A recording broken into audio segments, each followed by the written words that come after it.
Hi there, welcome back. Tonight we're following the flame. You know the story. 2 women, 1 lighter. 37 candles passed on an Easter morning that changed everything. Before we dive in, drop a quick 2-word reaction in the comments and the time you're watching from. We read everyone like love letters. Now light the candle, pull the quilt close, and let's step into the storm together. Episode 2 begins right now. Monday morning tasted of burnt coffee and the particular gray that settles over New England in early spring. Amelia stood at the kitchen sink rinsing Elias's travel mug, watching the church next door through the window as if it had become a foreign country overnight. 7 days.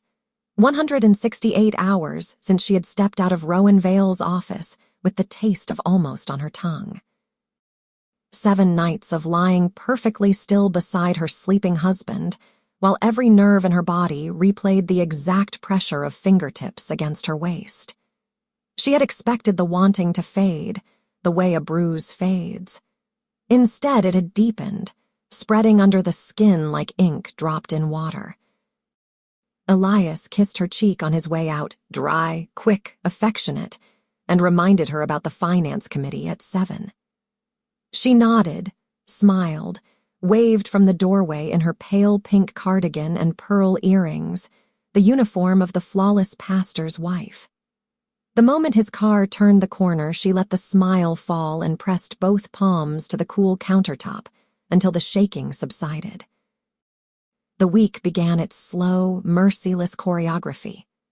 Monday, she passed Rowan in the corridor outside the church office carrying a stack of youth group permission slips. Rowan's shoulder brushed hers, barely contact, barely anything, yet Amelia felt it like a burn. Rowan did not pause, only murmured morning, Mrs. Harrington, in that low, careful voice, and kept walking. The scent of rain and green things followed her like a signature. Tuesday, choir rehearsal. Amelia sat in the soprano section, hymn book open to a page she did not read. Rowan stood at the piano turning pages for the director, sleeves rolled, forearms flexing each time she lifted a sheet. Every time their eyes met across the music stands, Rowan's gaze dropped first, polite, practiced, excruciating. Wednesday, hospital visitation rotation. Amelia arrived at the ICU to find Rowan already there, praying softly over an elder from the church whose heart had faltered during the night. Rowan's hand rested on the old man's papery forehead, eyes closed, lashes dark against her cheeks. Amelia stood frozen in the doorway, clutching a small pot of African violets, feeling suddenly obscene for the heat that flared low in her belly at the sight of that reverent hand. Thursday, staff lunch in the fellowship hall. Someone had brought lasagna. Amelia took the seat beside Elias and directly across from Rowan. Under the table, their knees did not touch. There was a full 12 inches of scrupulous space, yet she felt the shape of Rowan's leg the way one feels an approaching storm in the bones. Rowan passed the garlic bread with the same hand that had rested at Amelia's waist a week ago. Their fingers brushed. Neither flinched. Both pretended to listen while the custodian complained about mice in the baptismal robing room. Friday morning, the youth lock in. Amelia had tried to beg off, citing a headache that was not entirely fictitious.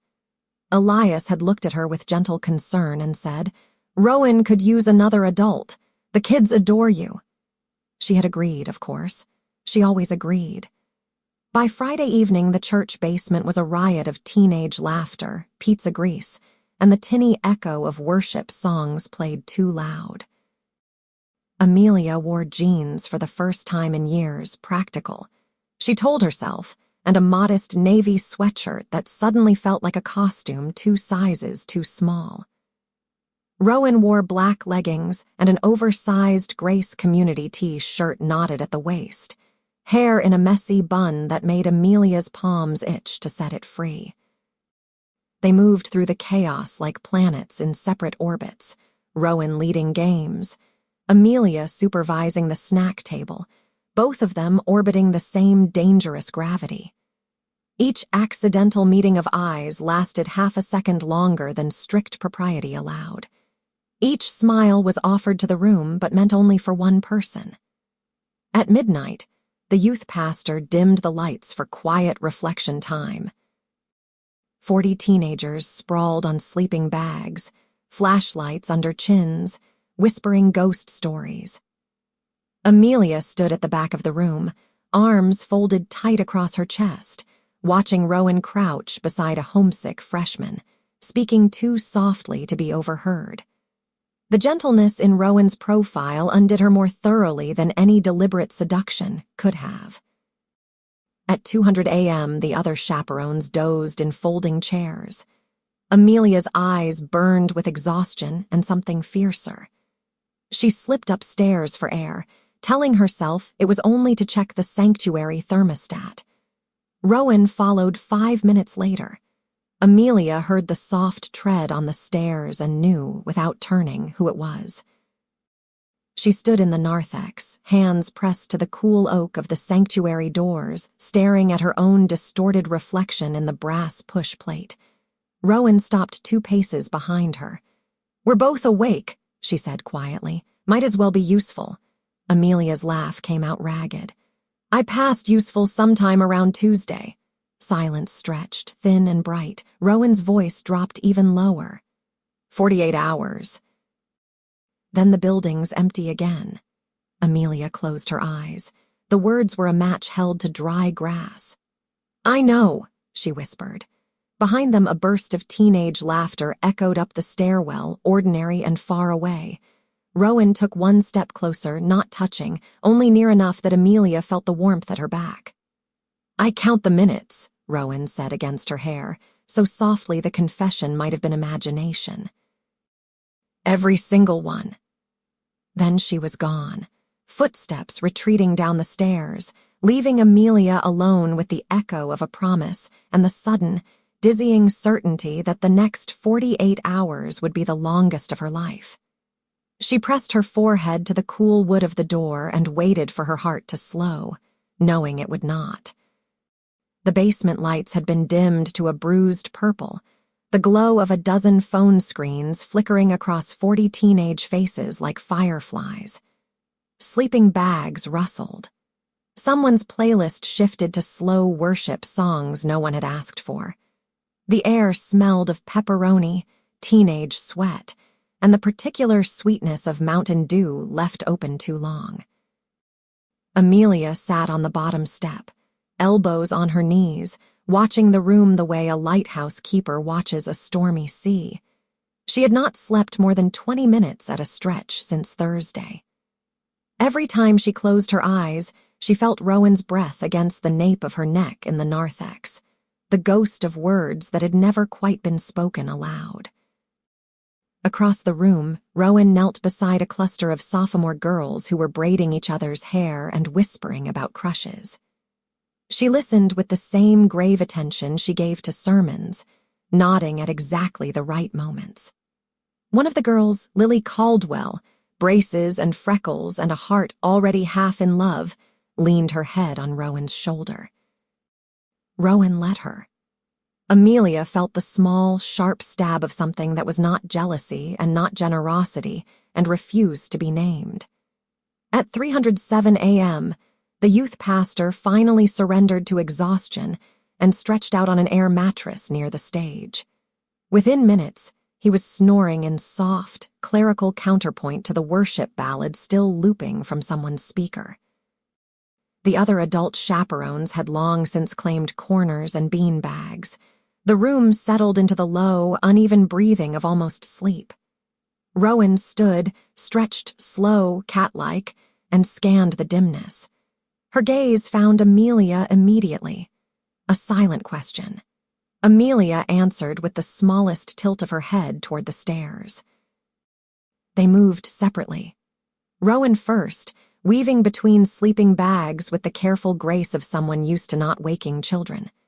Amelia followed 2 minutes later, pausing to tuck a blanket around a boy whose feet stuck out comically at the bottom. Her hands shook as she did it. The stairwell was dark and smelled of old carpet and lemon polish. Halfway up, Rowan waited in the shadows. When Amelia reached her, neither spoke. They simply continued upward, shoulder to shoulder, not touching, the space between them humming like a plucked wire. At the top, Rowan pushed open the door to the education wing.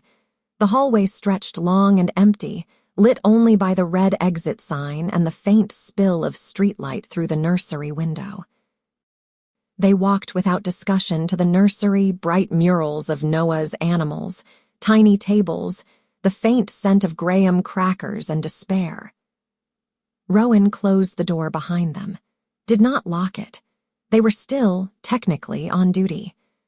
Moonlight fell through the high window in a silver rectangle across the alphabet rug. Amelia stood just outside it, arms wrapped around her ribs as though holding herself together by force. Rowan spoke first, voice barely audible. "I keep thinking if I blink, this will turn out to be a dream and I'll still be in Kansas, waking up alone." Amelia's laugh cracked in the middle. "I keep thinking if I don't blink, it might stay real." Silence pooled again, softer this time. Rowan took one step into the moonlight. "I lied on my resume," she said suddenly.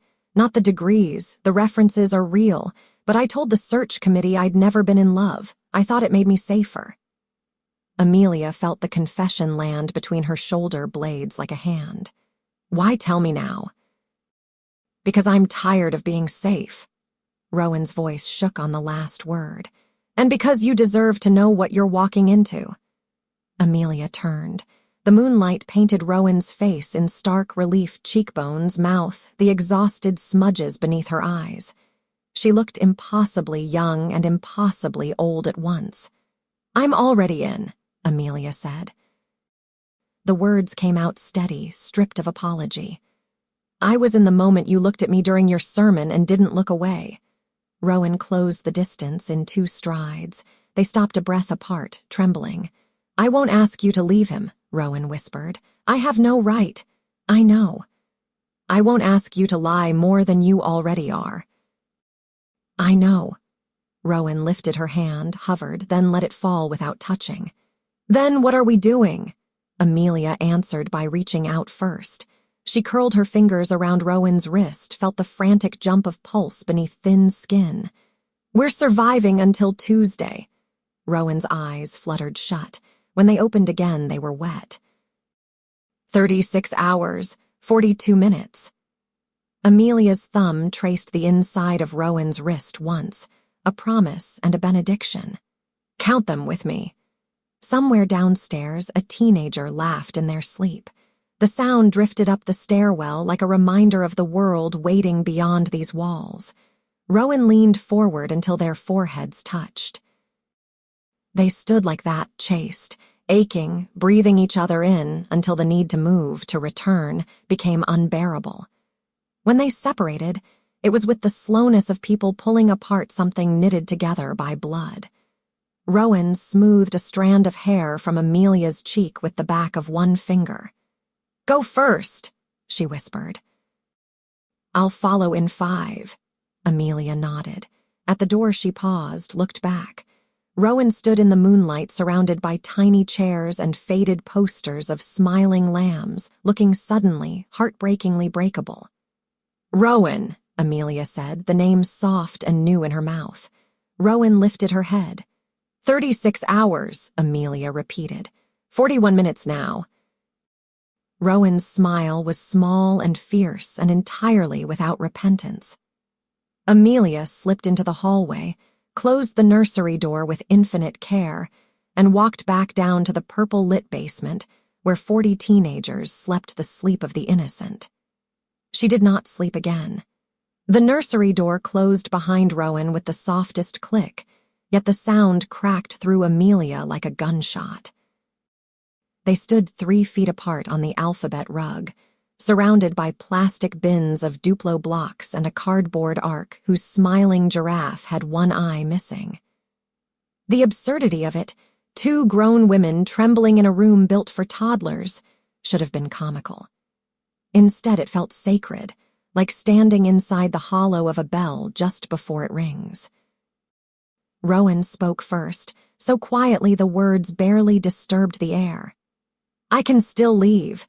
We can pretend this was only exhaustion talking." Amelia heard the offer for what it was, the last exit before the bridge burned. She looked at the tiny chairs, the crooked lamb poster, the faint imprint of Rowan's shoes on the rug. Then she looked at Rowan, hair escaping its bun, eyes bruised with sleeplessness and something fiercer, and felt every careful year of her life tilt on its axis.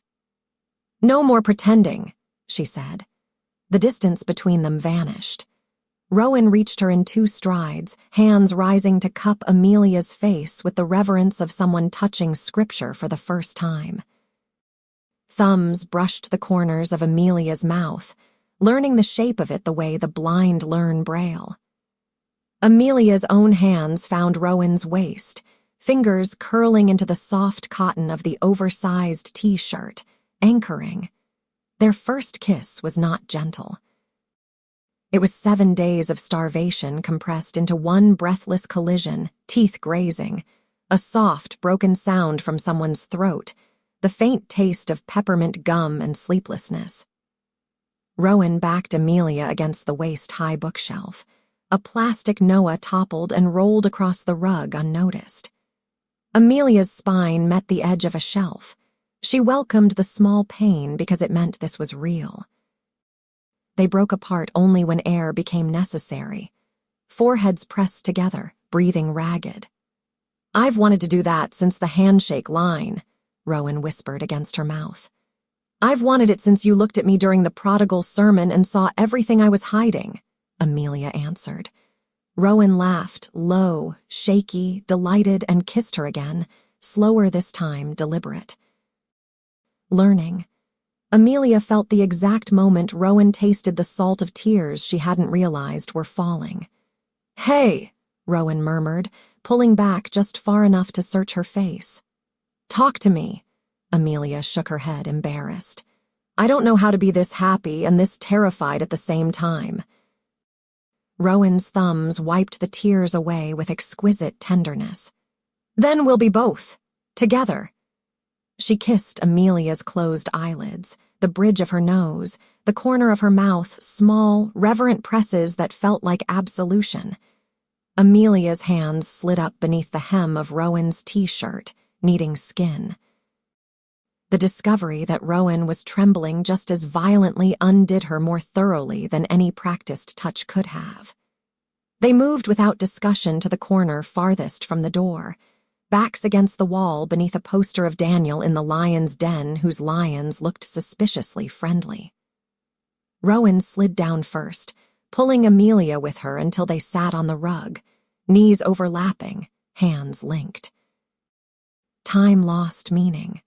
They kissed until lips were swollen and breath was scarce, then simply held on cheek to cheek, heartbeat to heartbeat, learning the new country of each other's pulse.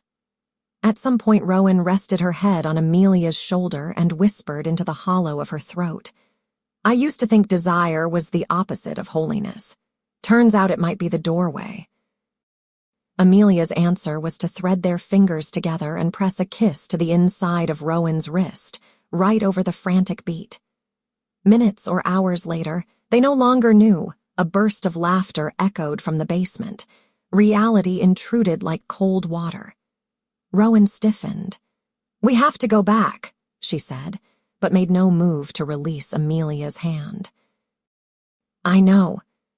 They stood slowly, legs numb, and attempted repair, hair smoothed, clothing tugged straight, mouths wiped with the backs of wrists. In the dimness, they looked at each other, disheveled, luminous, terrified, and smiled the same small, fierce smile. Rowan reached for the doorknob, paused. "Tuesday," she said, not a question. "Tuesday," Amelia confirmed. Rowan opened the door. The hallway was still empty. They walked back toward the stairs without touching, 6 careful feet of space between them that felt like a continent. At the top of the stairwell, Rowan stopped, turned. Moonlight from the high window caught the side of her face. "Amelia," she said, using the first name like a prayer. Amelia waited. "Thank you for not choosing safe." Then she was gone, descending into the purple-lit basement where teenagers slept and the world still believed in simple categories. Amelia stood alone beneath the friendly lions for another full minute, touching her mouth, tasting Rowan there, peppermint and salt, and the first honest joy she had felt in 14 years.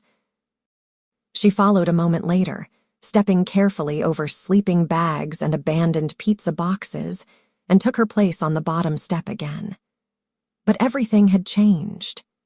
The nursery door down the hall stood closed now, hiding the small, bright evidence of a line finally, irrevocably crossed.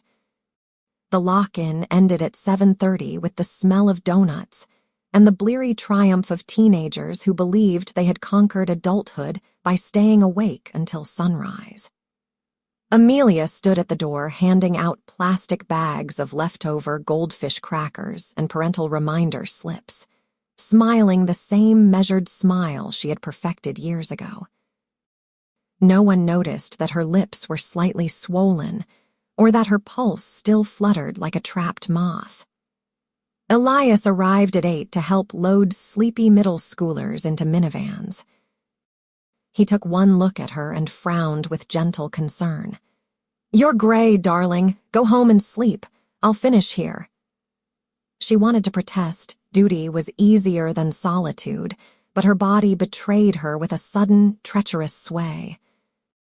Rowan was across the parking lot, lifting a cooler into someone's trunk, hair escaping its ponytail in damp wisps. Their eyes met for one heartbeat, long enough for Amelia to feel the nursery floor against her spine again. Then Rowan looked away, polite and impenetrable. Amelia went home. The parsonage was blissfully quiet. Sunlight slanted through the kitchen blinds in dusty bars. She locked the front door, something she rarely did in daylight, and stood in the hallway listening to the house breathe around her.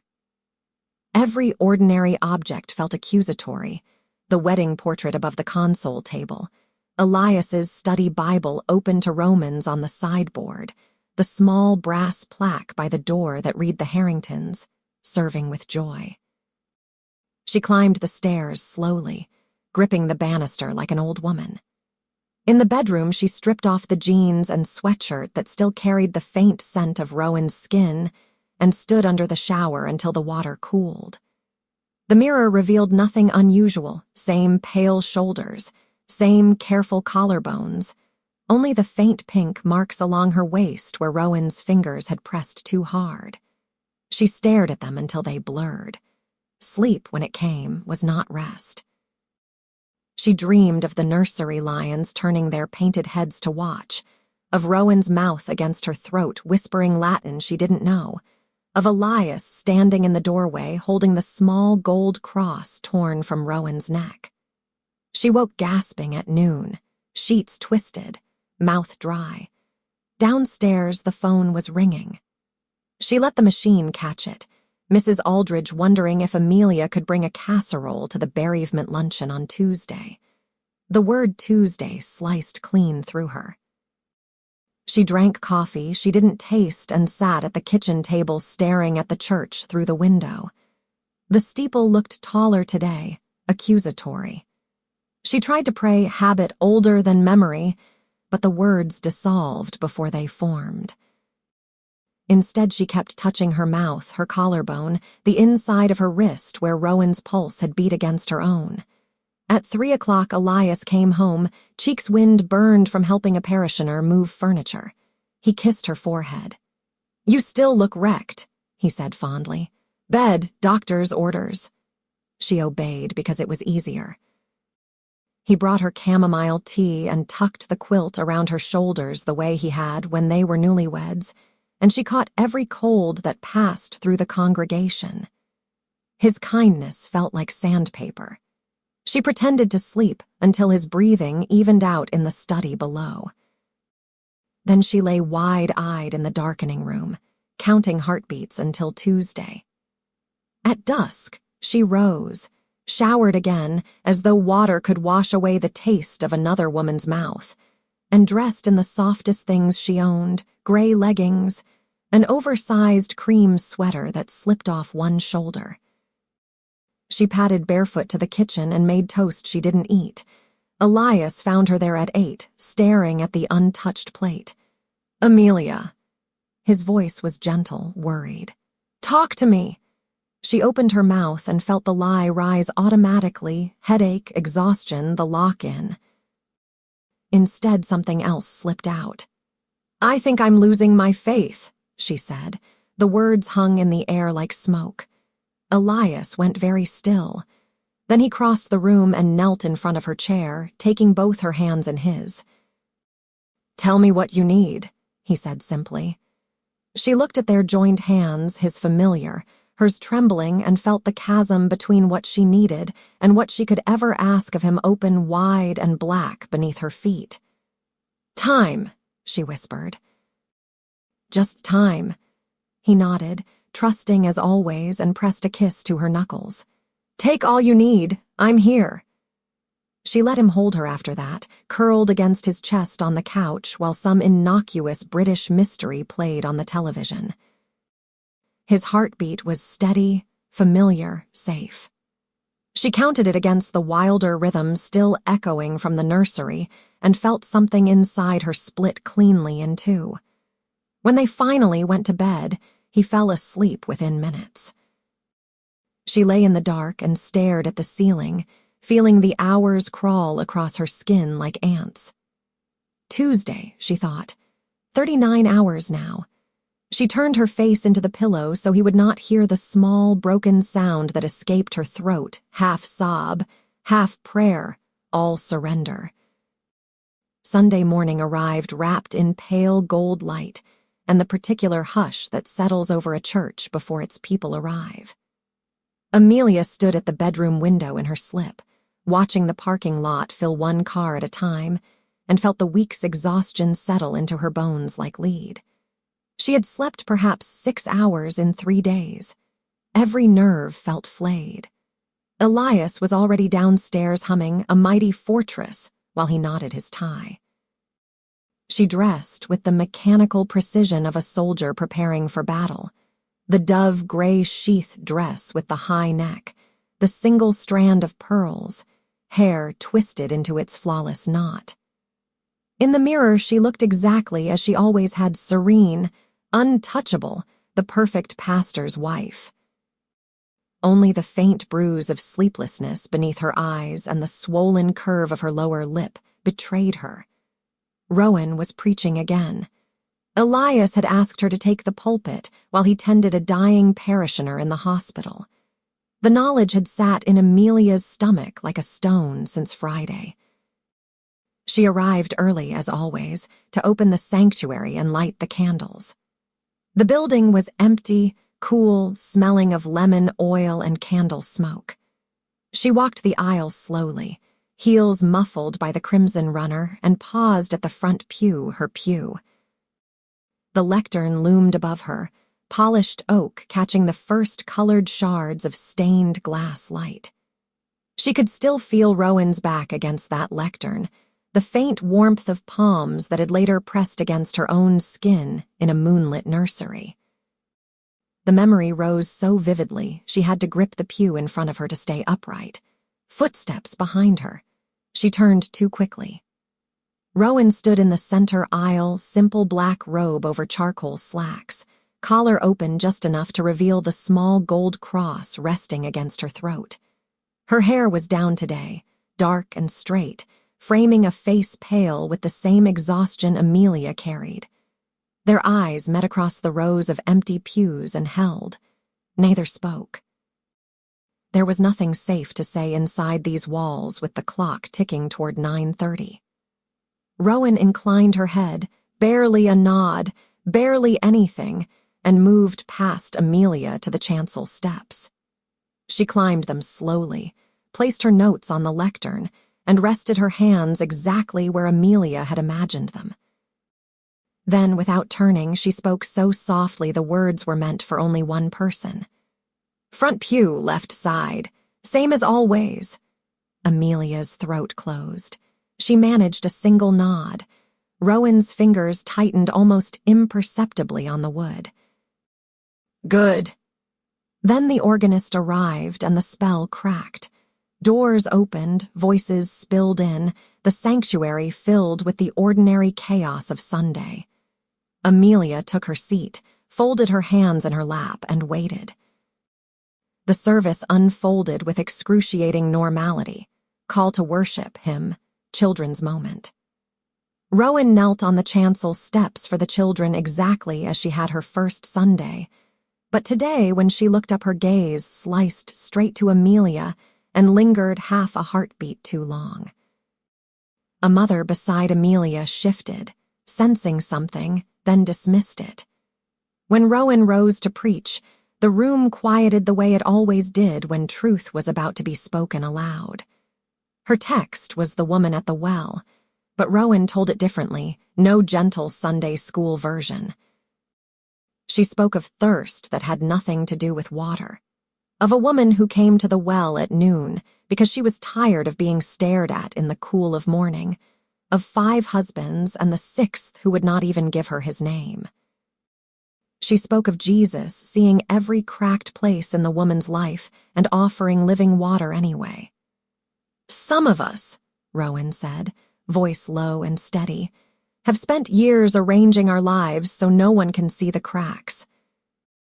We come to church at the acceptable hour, wearing the acceptable clothes, carrying the acceptable number of failures. And still we are dying of thirst. Amelia felt the words like fingers sliding beneath fabric, finding skin no one was supposed to touch. She sat very straight, hands clasped so tightly the knuckles blanched. Rowan's gaze moved across the congregation, pausing here and there, but always returning to the front pew left side. Each time it felt like a hand pressed to the exact place where Amelia's heart beat too fast. Grace, Rowan said, is not embarrassed by our thirst. It meets us at high noon, in the heat of everything we've tried to hide, and calls us by our true name. Amelia could not breathe. The sanctuary tilted. She was the woman with the jar, cracked and empty, standing in the merciless sun while someone who should not know offered water anyway. When Rowan concluded, the silence was absolute. Then someone in the back row began to weep soft, startled sobs that rippled outward. Elias was not there to pronounce the benediction. Rowan did it instead, voice gentle, hands open. Afterward, the handshake line formed as always. Amelia stood beside the associate pastor, smiling, murmuring blessings, every nerve screaming. Rowan moved through the line slowly, accepting praise and hugs until she reached Amelia. Their hands met, gloved this time, brief, correct. But Rowan's thumb pressed once, hard, against the center of Amelia's palm, a secret Morse code that said, "I saw you." Amelia answered by letting her fingers curl, just enough to graze Rowan's wrist before releasing. Then Rowan was gone, swallowed by the crowd, and Amelia stood trembling in the narthex with the taste of living water on her tongue, and the knowledge that tomorrow, Tuesday, was only 24 hours away. Monday, 9:12 a.m. The church office was quiet except for the ancient copier coughing out bulletins for Wednesday prayer meeting. Amelia sat at the secretary's desk, her usual volunteer station, and stared at the large wall calendar that governed every minute of Grace Community's life. Tuesday, 530 p.m. was still blank, a white rectangle of possibility. She had come in early, claiming she needed to finish the bereavement luncheon spreadsheet. In truth, she had come to do this one small, surgical thing. With the same silver pen she used for hospital cards and sympathy notes, Amelia wrote in neat, pastor's wife handwriting, Women's Guild Subcommittee Bereavement Ministry Review, Amelia Harrington and Guests Conference Room B. She underlined it twice. Then she added a second entry in the online shared calendar from her phone, so no one could claim ignorance. The lie looked perfectly ordinary, another meeting in a life built of meetings. She stared at the fabricated words until they stopped trembling on the page. Footsteps in the corridor. Rowan appeared in the doorway carrying 2 mugs of coffee. She paused when she saw Amelia, eyes flicking to the calendar, then back to Amelia's face. Understanding passed between them like a spark across dry grass. Rowan set 1 mug beside Amelia's elbow without a word, black. No sugar, exactly right, and leaned against the doorframe as though she belonged there. She wore a dark green sweater today. It made her eyes look almost translucent. "Conference room B is booked for AA on Tuesdays," she said quietly. "I know." Amelia's voice was steady, almost amused. "That's why I chose it." Rowan's mouth curved, half admiration, half fear. "You're getting dangerous." Amelia wrapped both hands around the warm mug and felt the lie settle into her bones like a second skeleton. "I learned from the best." They stood in silence while the copier finished its mechanical coughing. Somewhere down the hall, the custodian began vacuuming. Ordinary Monday sounds. Rowan glanced over her shoulder, then stepped fully into the office and closed the door with her foot. 2 steps, and she was close enough to touch. She didn't. She simply really looked, as if memorizing the new edges exhaustion and desire had carved into Amelia's face. "Tomorrow," Rowan said. The single word carried the weight of a vow. Amelia's pulse thudded in her throat. "Tomorrow." Rowan reached out, brushed an invisible strand of hair from Amelia's cheek with the back of 1 knuckle, the briefest contact, gone before it could be called anything. Then she was moving again, opening the door, letting the ordinary world flood back in. "See you at staff meeting," she said over her shoulder, voice pitched perfectly neutral for anyone listening. The door closed. Amelia was alone with the calendar, and the lie and the sudden, dizzying knowledge that she had just drawn a line in her own life with indelible ink. She spent the rest of the morning folding bulletins into perfect thirds, smiling at parishioners who stopped by with prayer requests, answering the phone in her gentle, unflappable tone. Every ordinary task felt edged in fire. At 11:47, Elias texted, "Running late tonight, hospital again. Order pizza, love you." She stared at the words "love you" until they blurred. Then she typed back a heart emoji and a yes and felt the lie widen to include him. That afternoon, she drove to the supermarket and wandered the aisles pushing a cart she barely filled. She stood for a long time in the bakery sections staring at lemon bars, Rowan's favorite. She had learned during the lock in snack rotation before putting them back. Too obvious. Too soon. She bought lasagna ingredients instead. Safe. Familiar. The meal of a dutiful wife. Back home she cooked while the radio played soft hymns. The sauce bubbled, garlic bread toasted, the house filled with the smells of ordinary love. When Elias came through the door at 8:30, tired and kind, she greeted him with a kiss that tasted of tomatoes and guilt. They ate on the couch watching a documentary about penguins. Halfway through, his head drooped against her shoulder and he was asleep, breathing slow and trusting. She sat very still, one hand stroking his hair the way she had for 14 years, and felt the new skeleton inside her shift and settle. Tomorrow. She eased out from under him at 10, covered him with the Afghan their mothers had crocheted together the first year of marriage, and went upstairs alone. In the bedroom, she opened her closet and stood staring at the rows of modest dresses and cardigans. Tomorrow she would wear the charcoal wrap dress, the one with the subtle slit that reached mid-thigh when she sat. She had bought it last year for a conference and never dared wear it here. Tomorrow she would. She laid it across the chair like a promise. Then she knelt beside the bed, not to pray, not anymore, and pressed her face into the mattress to muffle the sound that finally tore free, half sob, half laugh, all terror and triumph. Tomorrow the lie would become truth. Tomorrow conference room B would be empty because AA met on Thursdays, and no one would come looking. Tomorrow she would walk down that hallway at 3:58 p.m. and lock another door behind her. She stayed on her knees until the shaking stopped, then rose, turned off the light, and slid into bed beside her sleeping husband. In the dark, she whispered the new calendar entry like a prayer Women's Guild subcommittee. Amelia Harrington and Rowan Vale. Conference room B, 400 p.m. She fell asleep with the lie on her tongue and the taste of living water still lingering from Sunday. Amelia arrived at 3:47 p.m. She had parked behind the education wing at 3:41 p.m., sat in the silent car for 6 full minutes watching the dashboard clock click over, then walked the long way around so no one would see her enter from the staff lot. The charcoal wrap dress moved against her thighs like a secret. She had left her hair down, something she never did on weekdays, and the ends brushed her bare shoulders with every step.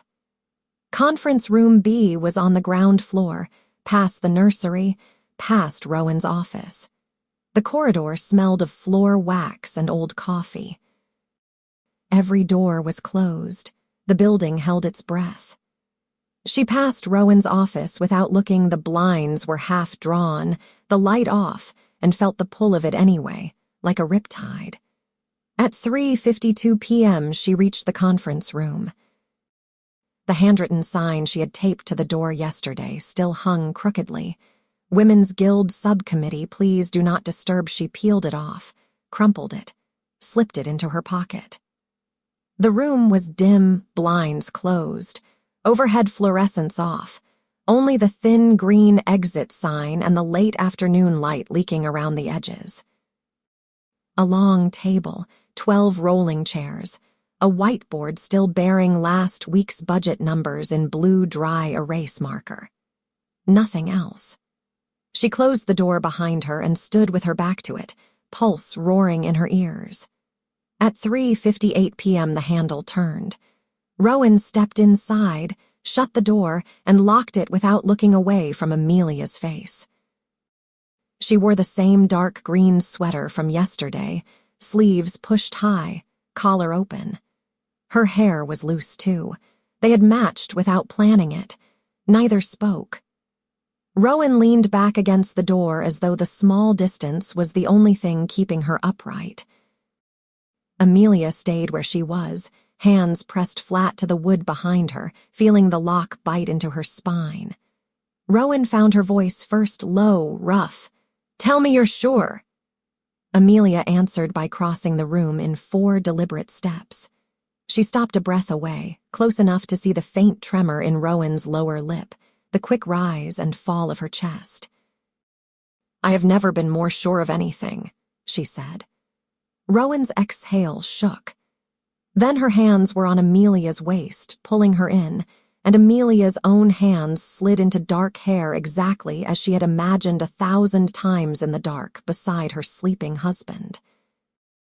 This kiss was different from the nursery. No exhaustion, no purple basement lights, no teenagers sleeping 20 feet away. This was daylight and locked doors and the full, terrifying weight of choice. Rowan walked her backward until Amelia's hips met the edge of the conference table. The wood was cool through the thin fabric of the dress. Rowan's mouth moved to Amelia's throat, open, reverent, devastating. Amelia's head fell back. A sound escaped her that she did not recognize. They had 38 minutes. They used 37. Buttons slipped free. The wrap dress parted like water. Rowan's sweater was pulled over her head and dropped somewhere near the whiteboard eraser. Hands learned new geography, the soft skin beneath a collarbone, the small scar on a shoulder blade, the exact place at the base of a throat that made the other tremble. When Rowan's palm slid beneath the hem of the dress and up the inside of Amelia's thigh, Amelia bit down on her own wrist to stay quiet. When Amelia's fingers found the clasp of Rowan's bra and released it, Rowan buried her face in Amelia's neck and whispered her name like a broken prayer. They did not speak of love. They did not need to. Every touch said it louder than words ever could. Afterward, they stayed half-dressed, foreheads pressed together, breathing each other's air while the clock on the wall ticked toward 4:55 p.m. Rowan's fingers traced idle circles on Amelia's bare back beneath the open dress. "We have to go," she whispered eventually. "I know." They repaired the damage with shaking hands, hair smoothed, buttons fastened, lipstick blotted with the sleeve of Rowan's sweater. Amelia caught their reflection in the dark window, two women flushed and luminous and entirely themselves for the first time in years, and felt something inside her chest crack open and bloom. Rowan unlocked the door but paused on the threshold. "Next week?" she asked, voice raw, hopeful, terrified. Amelia answered by leaning in and pressing one last, soft kiss to the corner of Rowan's mouth. "Next week," she said, "and every week after." Rowan left first. Amelia waited the agreed upon 5 minutes, then walked out into the empty hallway with the taste of another woman on her tongue and the knowledge, bright and blazing, that nothing in her life would ever be small again. The corridor was empty, yet Amelia walked it as though every shadow had eyes. The wrap dress clung to her damp skin, her pulse still thundered between her thighs. She did not look toward Rowan's office, could not risk even a glance, but she felt Rowan's absence like a missing limb. At the end of the hallway, she slipped into the women's restroom, locked herself in the handicapped stall, and stood there for a full minute with both hands pressed to her mouth to keep the sounds inside. Not sobs, something wilder. Joy so sharp it felt like grief. She splashed cold water on her wrists, blotted her neck with rough paper towels, studied her reflection under the merciless fluorescent light. The woman staring back had pupils blown wide, lips swollen, a faint red mark blooming just beneath the collarbone where Rowan's mouth had lingered too long. She looked ruined and radiant. She looked alive.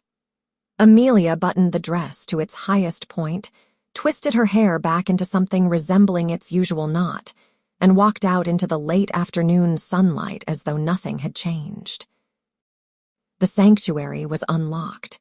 She hadn't planned to come here. Her car keys were already in her hand. Elias would be expecting her home to start dinner, but her feet carried her through the side door and down the crimson aisle as if pulled by a tide. The stained glass windows had shifted to their evening colors, deep indigo and bruised violet pouring across the pews. The cross above the baptistry glowed faintly in the half-dark. The room smelled of candle smoke and old wood, and the particular hush that falls when a church believes itself empty. Amelia walked to the front pew, her pew, and knelt. Not in the careful, practiced posture she had used every Sunday for 14 years, knees together, hands folded, back straight. This was different. She sank forward until her forehead rested against the cool wooden edge of the pew in front of her, arms hanging loose at her sides, palms open on the cushion like someone waiting to receive something too large to hold. The silence pressed in. She waited for guilt, the great, crushing wave she had been braced for since the first almost kiss in the nursery. It did not come. There was only the steady drum of her pulse and the lingering ache between her legs and the taste of Rowan still on her tongue.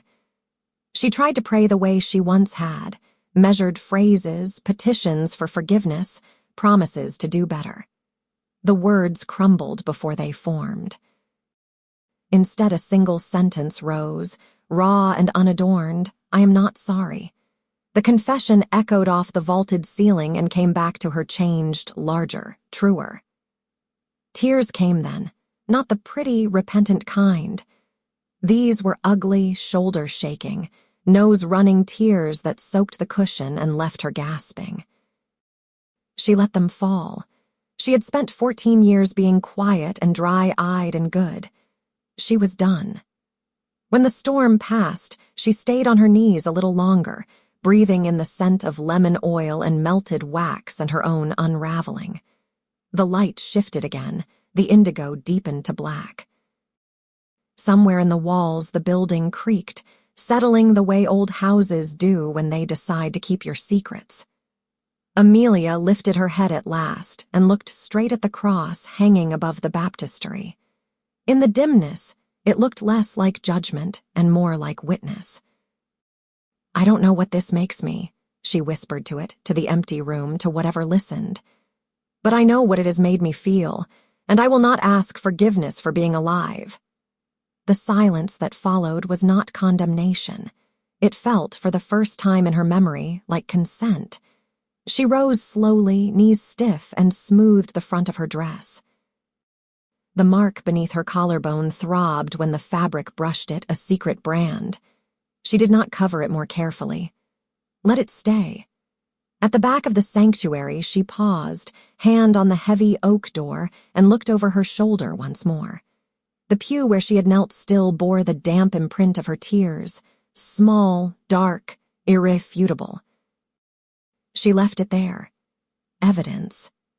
Outside, the April evening had cooled.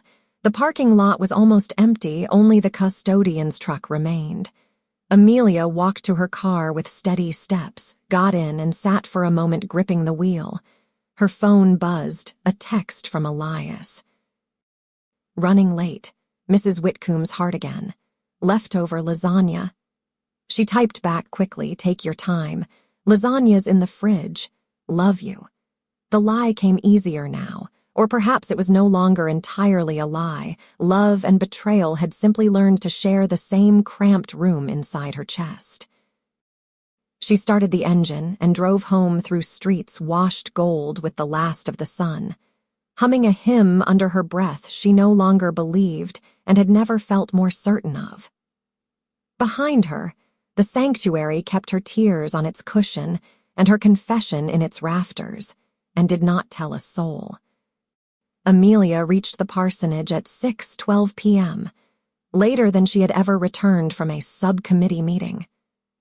The porch light was on, the one Elias always left burning when he expected her home before dark.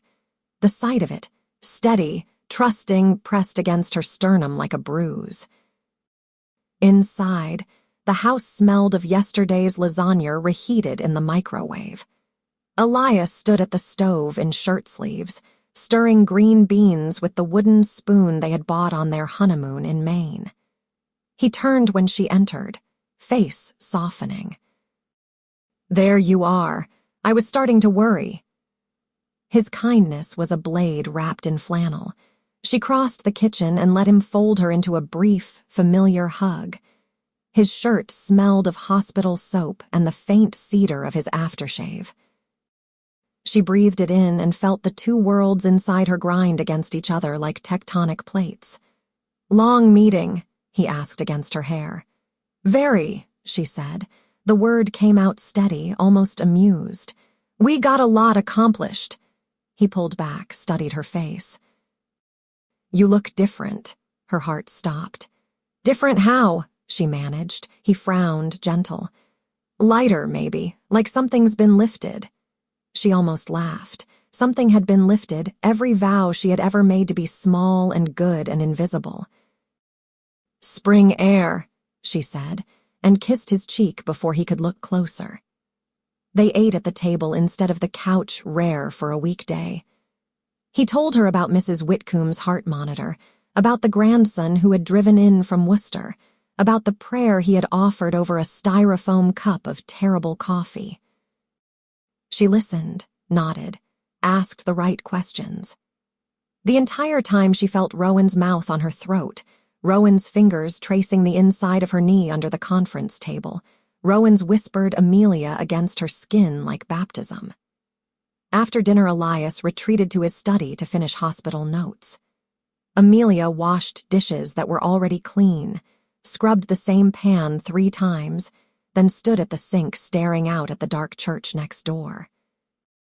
A single light burned in the education wing, Rowan's office, or perhaps only the custodian. She could not tell. At 10:07, she told Elias she was going for a walk to clear her head. He looked up from his desk, concerned but trusting. "Take your key." "It's cold." She kissed his forehead, chaste, automatic, and slipped out the side door. The grass was damp with dew. She walked barefoot across the lawn the way she had that first midnight after Rowan's sermon, only this time she did not hesitate. The side door of the sanctuary was still unlocked. She let herself in. The room was black except for the red exit signs and the faint glow of the eternal candle above the altar. She walked the aisle slowly, letting her fingers trail along the backs of the pews, feeling the worn places where generations of hands had rested. At the front, she did not kneel. She climbed the 2 shallow chancel steps and stood behind the pulpit, Rowan's pulpit now, in her mind, and looked out at the empty seats. She had never stood here before. The view was different, higher, wider, merciless. She imagined 200 faces turned toward her, waiting for wisdom she no longer possessed. She placed both palms flat on the lectern and felt the ghost warmth of Rowan's hands beneath her own. "I was here," she whispered to the darkness. "An hour ago I was breaking every promise I ever made, and I have never felt more honest." The silence did not argue. She left the pulpit and walked to the baptismal font, cold marble, still holding a finger of water from Sunday's infant dedication. She dipped 2 fingers and drew the sign of the cross on her own forehead, not in repentance but in claiming. The water was shockingly cold. It trickled down her temple like tears she no longer needed to shed. Then she did something she had never done in all her years of perfect piety. She climbed into the front pew, her pew, and lay down full length across the cushion, arms spread, hair spilling over the edge like spilled ink. The wood smelled of lemon, oil, and old tears, hers, perhaps from hours ago. She stared up at the vaulted ceiling where shadows pooled like mercy. She stayed until the cold seeped through her dress and her bones began to ache. Only then did she sit up, smooth her skirt, and walk back down the aisle. At the door she paused, hand on the push bar. "I'm not leaving you," she said to the empty sanctuary, or to God, or to the woman she had been. "I'm just in being afraid of you." Then she stepped out into the night, locked the door behind her, and walked home across the wet grass with the taste of water and Rowan both on her tongue. Behind her, the church kept her second set of tears and her new baptism and did not tell a soul. Amelia slipped back into the parsonage at 11:43 p.m. The house was dark except for the thin blade of light beneath Elias's study door.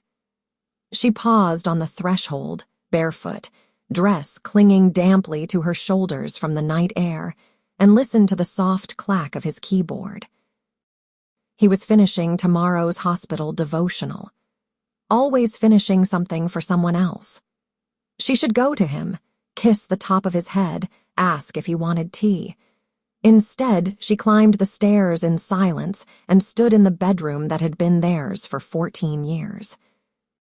Moonlight fell through the curtains in pale bars across the quilt, across the small silver frame on the dresser that held their wedding photo. 2 earnest 20-somethings smiling like people who still believed promises were unbreakable.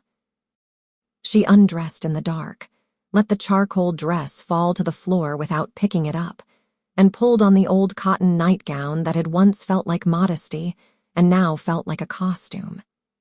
Then she did something she had never done before. She knelt beside the bed, not facing it, the way she used to when she prayed for patience and purity, but facing away, toward the window that looked out over the church steeple black against the stars. She folded her hands in her lap and spoke aloud, quietly, deliberately, to no one and to everyone who had ever tried to keep her small. I, Amelia Grace Harrington, release myself from every vow I made to be good at the expense of being whole. I release myself from the promise to dim my light so no one would be blinded. I release myself from the lie that desire is the enemy of devotion. I have felt the living water, and I will not go back to the cracked cistern. The words tasted like iron and honey. She continued, voice steady, tears sliding hot down her cheeks and falling onto the carpet without shame. I do not know what this costs yet. I do not know how to love two people in two different ways without destroying one or both. But I will not decide tonight. Tonight I only decide this. I belong to myself first. Everything else will have to learn to live with that. She stayed on her knees until the tears slowed and the room stopped spinning. Then she rose, wiped her face with the sleeve of the nightgown, and crawled into bed beside Elias when he finally came up at 12:27. He curled around her in his sleep the way he always did, one arm draped across her waist, palm open over the place where Rowan's hand had rested hours earlier. Amelia did not flinch. She laid her own hand on top of his, not in forgiveness, not yet, but in acknowledgement. He had done nothing wrong except love her the way she had taught him to expect. She stared at the ceiling and felt the new vow settle into her bones like a second skeleton, stronger, truer, unafraid. Outside, the church steeple stood silent against the moon, holding every secret she had ever given it. The tears on the cushion, the water on her forehead, the taste of another woman's mouth still lingering like communion wine. Inside her chest, something vast and winged stretched for the first time without striking the bars of its cage. Next Tuesday was 7 days away. She smiled into the dark, small, fierce, and entirely her own, and let sleep take her at last. Thank you for joining me tonight as we explored Amelia's journey through passion, betrayal, and difficult choices. What would you have done in her place? Before you leave, don't forget to subscribe, leave a 2-word comment about how the story made you feel and the time you listened. Remember, love is never simple, but the courage to face it is everything.